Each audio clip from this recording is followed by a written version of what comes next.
Hello and welcome to world affairs. मैं हूं प्रशांत धवन। देखो, हाल ही में ट्विटर ने एक बहुत बड़ा स्टेप चला है।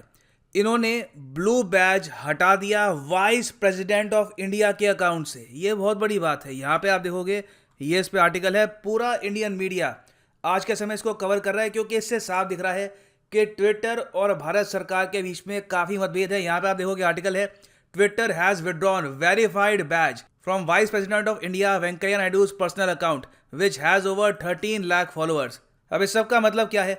देखो, आपने कभी अगर ट्विटर यूज़ किया हो तो आपने वहाँ पे नोटिस किया होगा कि ब्लू बैज लगाया जाता है नाम के आगे। ये क्यों करते हैं? ये इंश्योर करने के लिए करते हैं कि ये जो व्यक्ति है यहाँ पर, ये रियल व्यक्ति है, ये इन्हीं का अकाउंट है। क्योंकि ट्विटर में जाके कोई भी अकाउंट खोल ले आज के समय विराट कोहली के नाम से और क्लेम करना स्टार्ट कर दे मैं विराट कोहली हूँ, तो आपको कैसे पता लगेगा कि असली विराट कोहली कौन है, नकली कौन है? तो ये पता करने का बेस्ट तरीका है ब्लू टिक। जहां पे ब्लू टिक लगा होगा, ये होगा यहाँ पर वेरीफाइड अकाउंट। और देखो, ब्लू टिक पाने का भी पूरा प्रोसेस होता है। अगर कोई व्यक्ति है, उनका नाम विकिपीडिया में दर्ज है या फिर आर्टिकल्स में उनका नाम मेंशन कर रखा है, कई गाइडलाइंस होती हैं, उसके हिसाब से ट्विटर देता है ब्लू टिक। तो आज के समय देखो, जो वाइस प्रेसिडेंट ऑफ इंडिया है वेंकैया नायडू जी, इनके दो अकाउंट है। एक तो है official account vice president of India का, यहाँ पर अभी ट्विटर का जो टिक है ये अभी भी आपको मिलेगा। इनका एक दूसरा अकाउंट भी है, इनका पर्सनल अकाउंट है, मगर सिंस ये वाइस प्रेसिडेंट ऑफ इंडिया है तो इस अकाउंट पर भी एक टिक लगा होता था। जो ये वेरीफाइड का टिक है, अब ये रिमूव कर दिया गया है। और देखो, यहाँ पे हम किसी मिनिस्टर की बात नहीं कर रहे, यहाँ पे हम किसी ब्यूरोक्रेट मिनिस्टर की बात नहीं कर रहे। ये वाइस प्रेसिडेंट ऑफ इंडिया है। प्रेसिडेंट ऑफ इंडिया के बाद सीधा इनका यहाँ पे नाम आता है। कल को अगर प्रेसिडेंट ऑफ इंडिया हटाए जाते हैं, कुछ और होता है, तो सीधा ये संभालेंगे प्रेसिडेंट ऑफ इंडिया की पोस्ट। तो अचानक से इनका जो यहाँ पर वेरीफाइड बैज है, ये छीन लेना बिना कोई रीजन दिए, कोई रीजन भी यहाँ पर है नहीं, ये मैं कहूँगा कुछ हद तक डिसरिस्पेक्टफुल है। और अभी के लिए देखो, भारत में कई लोग हैं जो यहाँ पे समझने की कोशिश कर रहे हैं कि ट्विटर ने ये क्यों कर दिया, ये बिना वजह ये स्टेप इन्होंने क्यों लिया होगा। एक लॉजिक कुछ लोग यहाँ पर ये लगा के चल रहे हैं कि एक्चुअली रीजन यहाँ पे क्या है कि जो इनका अकाउंट है वेंकैया नायडू जी का, ये बहुत ही लंबे समय से इनएक्टिव है। आखिरी बार इन्होंने यहाँ पर ट्वीट करी थी जुलाई 2020 के आसपास। तो ट्विटर की आप अगर गाइडलाइंस देखोगे तो यहाँ पे ये लोग कहते हैं कि जो वेरीफाइड बैज वाले अकाउंट्स हैं, इनको 6 महीने के अंदर अंदर लॉक करना होगा अपने अकाउंट में। तो यहाँ पे कुछ लोग मान के चल रहे हैं कि हो सकता है कि ये रीज़न हो, मगर ये रीज़न भी होता तो वाइस प्रेसिडेंट जैसी पोस्ट का जो बैज है हटाने से पहले ये सरकार से कम्युनिकेट तो करते कि यहाँ पे इशू क्या है, अकाउंट में क्या कुछ इशू आ रहा है, क्या हम हेल्प कर सकते हैं। सीधा सीधा इसको रिमूव कर देना, ये बिल्कुल एक डिसरिस्पेक्ट का साइन है ना। यहाँ पे आप क्वेश्चन पूछ सकते हैं कि ठीक है, ब्लू बैज ही रिमूव किया है, इससे हम ये नहीं कह सकते कि ट्विटर आज के समय काफी हद तक एंटी गवर्नमेंट स्टेप्स चल रहा है। देखो, पिछले कुछ इंसिडेंट्स आप अगर नोटिस करोगे तो वहां पे लगता है कि साफ साफ इश्यूज हैं ट्विटर और गवर्नमेंट के बीच में। कुछ ही हफ्तों पहले आपको याद होगा कि ट्विटर ने लेफ्टिनेंट गवर्नर जो है आज के समय जम्मू कश्मीर के मनोज सिन्हा साहब, इनका अकाउंट ही सस्पेंड कर दिया। ये बहुत बड़ी बात है। एक यूनियन टेरिटरी का लेफ्टिनेंट गवर्नर, उनका official account suspended.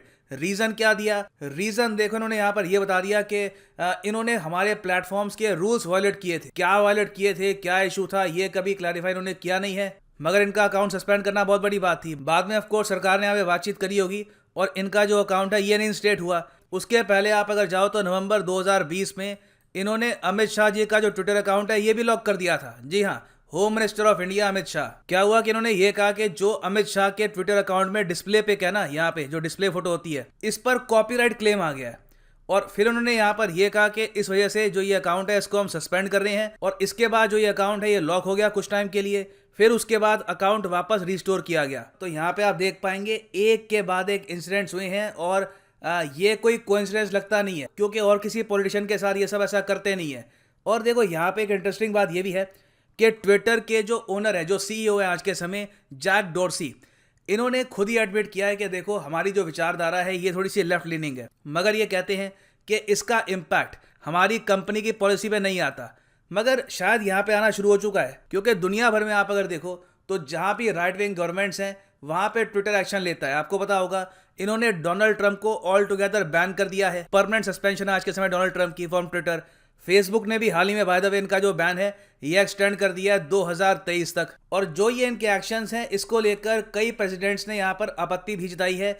Emmanuel Macron जो फ्रांस के प्रेसिडेंट हैं, इन्होंने यहाँ पर यह कहा कि मैं डोनाल्ड ट्रंप का बैन सपोर्ट नहीं करता। इस तरीके से जो सेंसरशिप करके एक आवाज को दबा रहे हैं और ये ठीक नहीं है। इससे उल्टा जो फ्री स्पीच का कॉन्सेप्ट है ये डिस्ट्रॉय होता है। और देखो, हमें ये बात भूलनी नहीं चाहिए कि दुनिया में चाहे कोई भी आदमी हो, कोई भी कंपनी हो, जिसको अपनी पावर यूज़ करने का ज़्यादा शौक हो, तो उसको हमेशा अपनी टक्कर का कभी ना कभी मिलता है। ट्विटर को हाल ही में अपनी टक्कर का एक देश मिल गया, अफ्रीकी देश नाइजीरिया। ट्विटर जिस तरीके से दुनिया भर में, इंडिया में भी अगर हम देखें, अकाउंट सस्पेंड कर दिया, ये ब्लॉक कर दिया, कुछ भी बेसिकली अपनी गाइडलाइंस कहकर ये जो करते हैं, इसके अगेंस्ट नाइजीरिया खड़ा हो गया। नाइजीरिया ने अपने देश में ट्विटर को कर दिया ऑल टुगेदर बैन। रीज़न क्या है? रीज़न देखो यहाँ पर मेन ये है, हालांकि ऑफिशियल रीज़न इन्होंने कुछ और दिया है, क्योंकि ये ऑफिशियली बोल तो नहीं सकते, मगर मेन रीज़न यहाँ पर ये है कि ट्विटर ने इनके प्रेसिडेंट की एक ट्वीट अपने आप रिमूव कर दी। इशू क्या था कि हाल ही में नाइजीरिया के जो प्रेसिडेंट है मुहम्मदु बुहारी, इन्होंने एक ट्वीट करी नाइजीरिया की सिविल वॉर को लेकर। नाइजीरिया में सिविल वॉर हुई थी 1967-70 के बीच में। उसमें इन्होंने यहाँ पर यह कहा कि उस वक्त जिन लोगों ने हम पे अत्याचार किया था उनको उसी भाषा में जवाब देंगे। ये लिटरली इनकी ट्वीट, इन्होंने यहाँ पे ट्विटर ने इनकी ट्वीट डिलीट कर दी। अब उनके प्रेसिडेंट को अजीब लगा कि मैंने ऐसा भी कुछ यहाँ पे नहीं बोल दिया कि प्रेसिडेंट जो है एक कंट्री के, उनकी ट्वीट डिलीट कर दी जाए। और फिर सबसे अजीब बात ये होती है कि ये सब जो ये लोग करते हैं, इसके बाद कोई एक्सप्लेनेशन प्रॉपर दी भी नहीं जाती। ये लोग सीधा कहते हैं रूल्स हैं हमारी, हमें लगता है कि रूल्स वायलेट हुए हैं, हमने आपको हटा दिया। तो नाइजीरिया ने ये सब टॉलरेट नहीं किया। इन्होंने यहाँ पर सीधा एक बहाना ये लगा दिया कि आज के समय ट्विटर कोलैबोरेट कर रहा है कुछ OTT प्लेटफॉर्म्स के साथ। ये भी वीडियो स्ट्रीमिंग सर्विसेज जो है ये प्रोवाइड करेंगे। ये कह रहे हैं कि ट्विटर के पास इसका लाइसेंस है नहीं, तो अभी के लिए ये देश से हो गया ब्लॉक। ऑब्वियस ही बात है, ये बहाना है। मेन रीज़न ये है कि इनके जो प्रेसिडेंट की ट्वीट रिमूव करी गई है, ये इन्होंने बर्दाश्त नहीं किया। अब नाइजीरिया देखो अलग टाइप का देश है, वहाँ पे फ्रीडम ऑफ स्पीच ना के बराबर आपको मिलेगी। इंडिया में हमारे पास रिस्पॉन्सिबिलिटी है, गवर्नमेंट सीधा सीधा ऐसे एक्शन ले नहीं सकती। चाहे एक बार को लेफ्टिनेंट गवर्नर का अकाउंट सस्पेंड हो जाए, जो होम मिनिस्टर का अकाउंट है ये लॉक हो जाए, फिर भी हमको फ्रीडम ऑफ एक्सप्रेशन यहाँ पे बना के रखना है। मगर कहीं ना कहीं देखिए, ट्विटर को ही सोचना होगा कि जो इनकी यहाँ पर पॉलिसी है सस्पेंड करने की, रिमूव करने की, क्या इससे इन द फ्यूचर ये बहुत सी कंट्रीज में बैन होना स्टार्ट हो जाएंगी? क्योंकि मैं आपको ये बता दूं, नाइजीरिया ने जो किया है ये सेट कर दिया उन्होंने एग्जाम्पल, और कई जो छोटे देश है अफ्रीका में, इवन एशिया में, इन द फ्यूचर ये एग्जाम्पल फॉलो करेंगे और पॉसिबिलिटी है कि वो लोग भी यहाँ पर ट्विटर को कर दे बैन। तो इन दी एंड देखो, ट्विटर को यहाँ पे सोचना होगा कि क्या टाइम आ चुका है कि ये पॉलिसी में कुछ चेंज करे। एटलीस्ट जहाँ पर बात आती है प्राइम मिनिस्टर, प्रेसिडेंट, मिनिस्टर्स की, वहाँ पे उनके खिलाफ एक्शन लेने से पहले कुछ बातचीत कर ले, कुछ उनको एक अलर्ट भेज दे, ईमेल भेज दे। आपके हिसाब से क्या ऐसा करना चाहिए? लिखिएगा इसके बारे में कमेंट सेक्शन में। I am sure all of us would like to read your opinion. और फाइनली यहाँ पे मैं ये ऐड कर दूँ, देखो मुझे बहुत से स्टूडेंट्स ने लिखा था कि अनअकैडमी का जो कॉम्बो ऑफर है क्या अभी भी ये वैलिड है, वो इसको यूज़ करना चाहते हैं। देखिए मिराकुलसली ये थोड़ा बहुत एक्सटेंड हो गया है, अभी भी आप जो ये कॉम्बो ऑफर है इसको आप यूज़ कर सकते हैं। कई बच्चों ने यहाँ पे एनरोल कर लिया है। सिंपली आपको यहाँ पर क्या करना है, कमेंट सेक्शन में जाओ, क्लिक करो यहाँ पर लिंक पे, पिन कमेंट में आपको मिल जाएगा और यहाँ पे आपके सामने ओपन हो जाएगा अनअकैडमी का कॉम्बो ऑफर। ये देखो काफ़ी फायदेमंद है अगर आप प्रॉपरली UPSC की तैयारी करना चाहते हैं, क्योंकि इस ऑफर में आपका प्रीलिम्स, मेंस, ऑप्शनल तीनों सेक्शन कंप्लीटली कवर होते हैं। आप अगर प्रीलिम्स और मेंस का जो ये पोर्शन है ये अलग अलग परचेज करोगे तो आपको पड़ेगा 68,000 के आसपास का, मगर यहाँ पे ऑलरेडी प्राइस कम हो गया है 57,000 के आसपास। मगर ये प्राइस भी पे मत कर देना, इसके ऊपर भी एडिशनल डिस्काउंट आपको मिल सकता है by using the code PIRI10। और यहाँ पे आप देखोगे प्राइसेस और ज़रा कम हो जाएंगे, सिर्फ 4,313 रुपीज़ पर मंथ के रेट पे आप प्रिपेयर कर सकते हैं UPSC प्रीलिम्स, मेंस और इवन ऑप्शनल कोर्स के लिए। So use the code PIRI10 and save money. So इसी नोट के साथ ये है वीडियो का अंत। Thank you for listening and as always God bless you all.